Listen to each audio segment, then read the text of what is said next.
Supostamente de Deus. Existia em todos os Tudo povos. bem, mas os outros povos eram pagãos, não interessa pra gente. Interessa qual é o povo de Deus.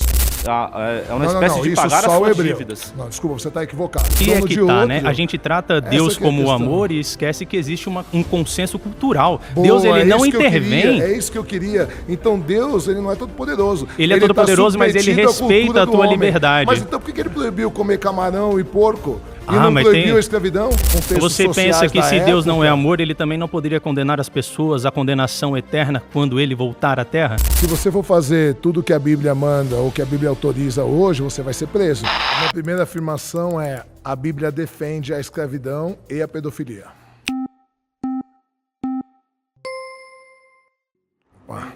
Boa tarde, prazer. Bom, boa tarde. Meu nome é Diego Fernandes, eu sou cristão, teólogo. Eu vim defender que não, a Bíblia não defende a pedofilia nem a escravidão. Até porque esses conceitos são anacrônicos quando colocarmos diante do texto bíblico. Por exemplo, o conceito de escravidão moderna, ele se baseia, entre outros fatores, no quesito racial. Enquanto que nos textos bíblicos e no Antigo Oriente você não vê esse conceito impregnado, especialmente na Bíblia Sagrada. Desculpa, mas só para corrigir. O fato da escravidão moderna ser racial, a escravidão ela sempre existiu na história da humanidade e não tem nada a ver com raça. Escravidão é um ser humano ser dono de outro ser humano. Ponto. E isso já existia, muito antes, inclusive, da Bíblia começar supostamente a ser escrita. De fato, isso já existia muito antes da Bíblia começar a ser escrita, o que prova que não foi instituída pela Bíblia. E, Mas a afirmação não é que foi instituída, é que ela defende. Inclusive, Êxodo 21 é um capítulo inteiro de como tratar seu escravo. Interessante você abordar Êxodo 21, porque justamente é um texto, como você fala, que fala sobre o tratamento. É um texto descritivo, não ordenativo. Não é uma ordem. Ela não está te ordenando a adquirir escravo. Ela está, como você disse, uma prática que já existia. Ela está prescrevendo, ou melhor, ela está descrevendo uma prática que já existia e ela existia no povo de Deus. Existia em todos os Tudo povos. bem, mas os outros povos eram pagãos. Não interessa pra gente. Interessa qual é o povo de Deus. Por que a Bíblia, que é a palavra de Deus, ela tem por que nos 10 mandamentos, em vez de não matarás, também não tem não escravizarás? Vamos lá. Se nós formos por esse ponto que você quer colocar, nós sempre inventaríamos mais um mandamento. O 11º, o 12º, o 13º. Então eu vou te fazer uma outra premissa. Em 618. Tá bom. Não, mas a gente tem dizer. Justamente por isso eu usei esse os 10 número. primeiros, mas tudo bem. Por que a lei mosaica proibia comer crustáceo e animais de casco fendido e não proibia a escravidão? Bom, inclusive, você podia vender a própria filha como escrava. Como eu disse, você está entrando em um ponto anacronismo. A escravidão, no nosso conceito que nós temos de modernidade, não é o conceito das Escrituras. Quando você fala que poderia vender a filha como escrava, você está tirando um pouco do contexto. O contexto é, as pessoas se vendiam por dívida. É uma espécie de pagar as suas dívidas. Não, desculpa, você está equivocado. Quem se vendia era o hebreu para outro hebreu. Quando a nação de Israel ganhava uma guerra, ela tomava tanto homens ou mulheres, dependendo da ordem divina, como escravos para si, como trabalhadores que trabalhavam para si de graça. Vamos lá. Esses trabalhadores que trabalhavam de graça, entre aspas, eram pessoas que seriam mortas na guerra. Goodbye.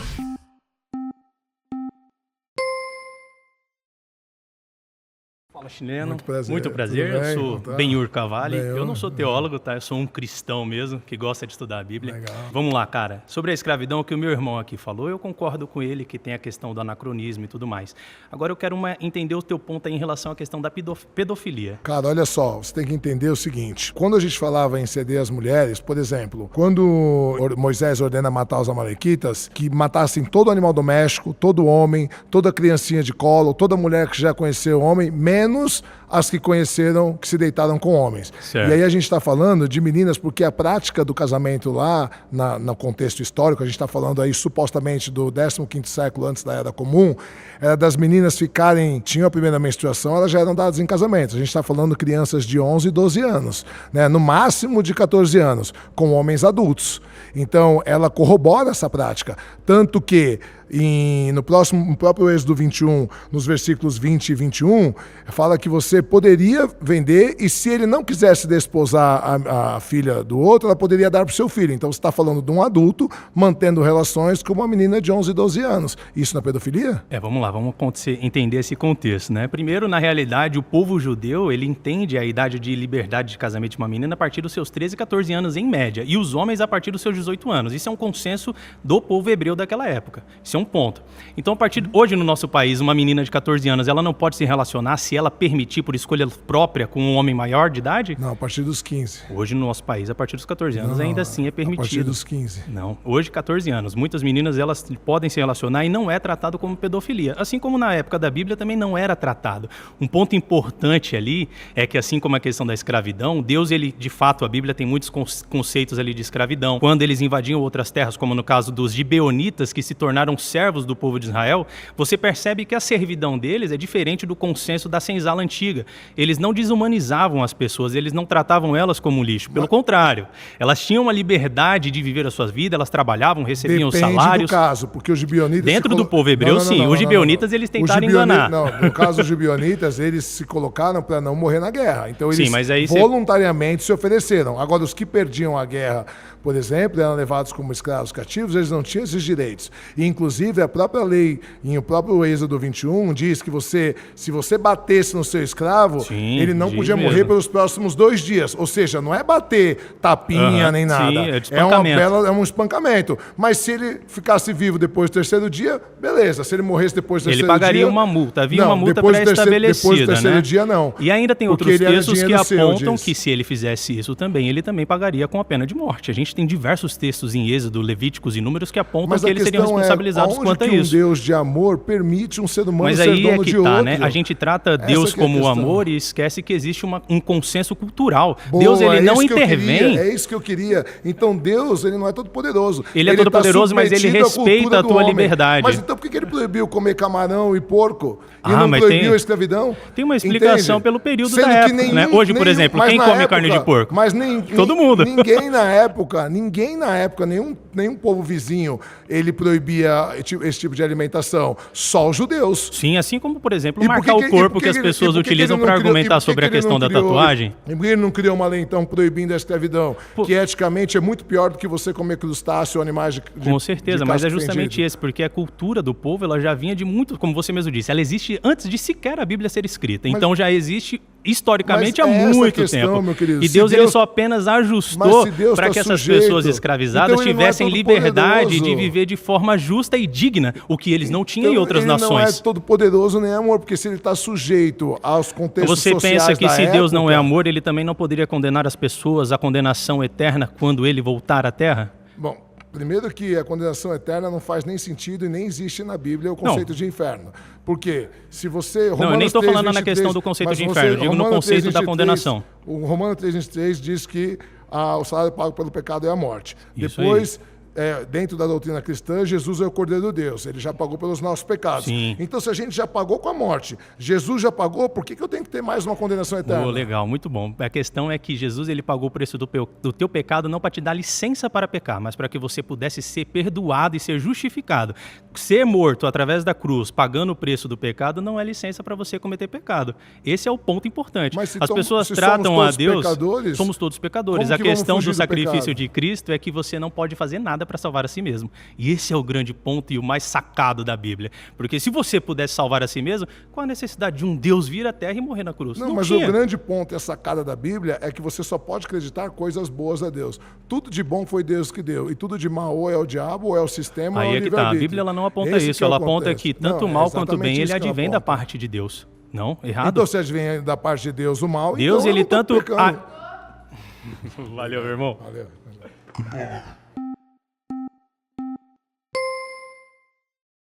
Tudo bem? Como tá, Chileno? Bom, eu acho que a gente já conseguiu lidar muito bem aí com algumas questões relacionadas Antigo Testamento e inclusive dessa questão das servidões, eu acho que alguns irmãos eles já abordaram, né? Eu queria fazer uma progressão também para o Novo Testamento. Antes de até de chegar lá, o John Walton, um importante estudioso do Antigo Testamento, no mundo perdido da Torá, ele vai justamente propor que a Torá ela não carrega leis tão rígidas como uma Constituição, por exemplo, que a gente tem no mundo moderno, né? Na verdade, a intenção da Torá era justamente que o povo refletisse naquelas leis e os juízes, eles Mas julgarem. isso é uma interpretação muito aberta, porque se existiam leis, inclusive, condenando a morte ou apedrejamento, como que ela não era rígida?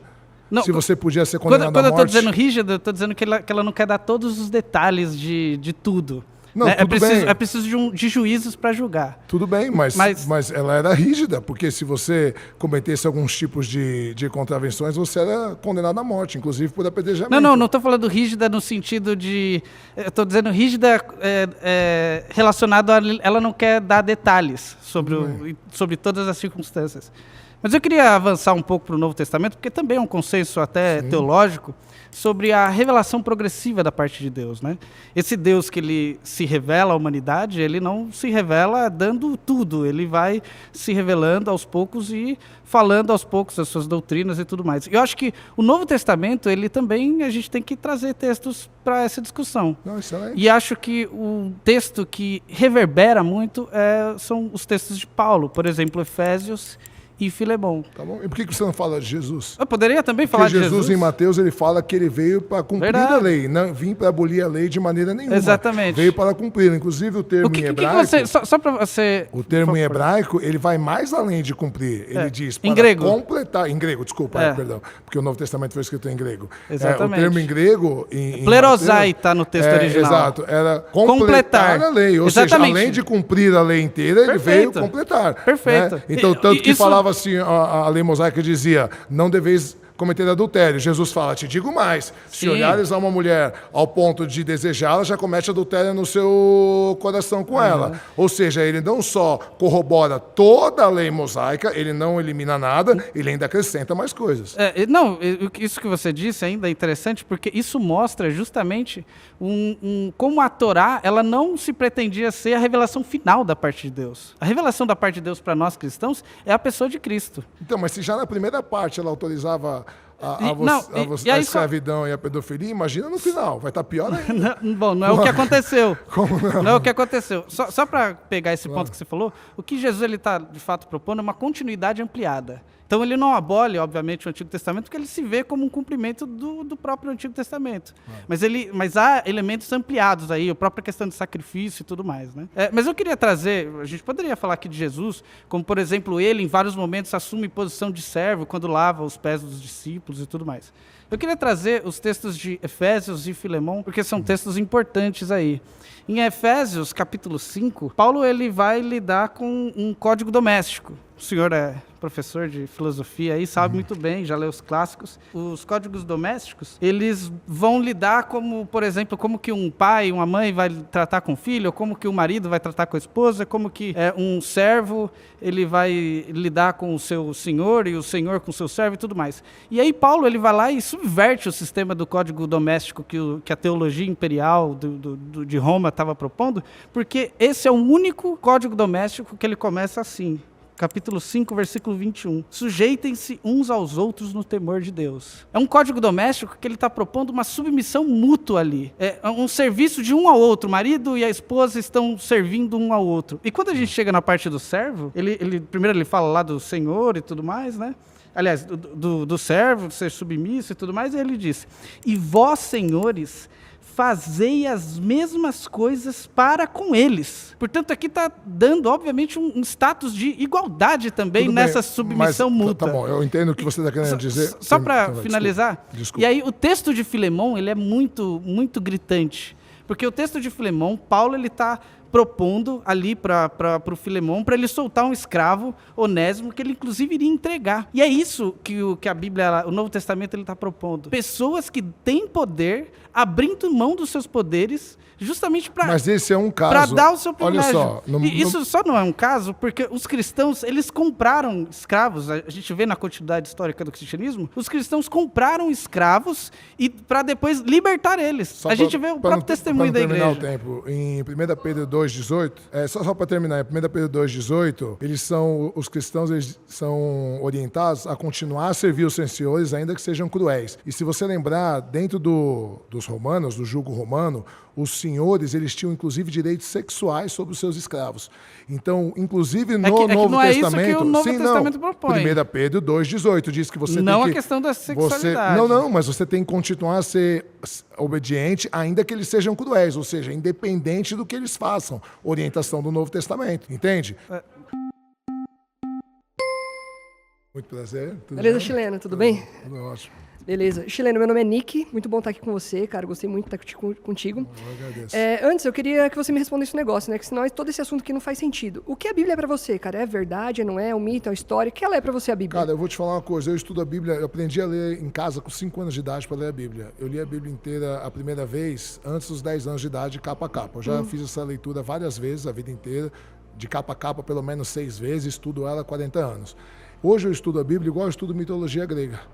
Ou seja, é uma história, não considero a Bíblia de todo ruim. Eu acho que é um livro que não foi feito para nós.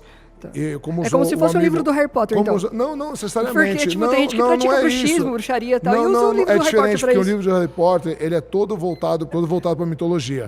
Eu acho a Bíblia um livro anacrônico, ele não foi escrito para nós. Foi escrito para um povo que viveu há 2, a 3, a 5 mil anos atrás. Beleza, mas tem história de outro contrato histórico. Relatos reais, né? Mais de 24 mil fatos que tudo isso aconteceu, cara. Mas você pode dizer que a Bíblia inteira é verdade? Cara, eu consigo. Eu, dentro da minha fé, eu creio que tudo é verdade. Dentro da sua fé. Exato. Agora, a Bíblia e dentro da história, da ciência. A Bíblia tem erros clássicos. Mas o meu questionamento é, beleza, você está falando sobre escravidão, você está falando sobre pedofilia.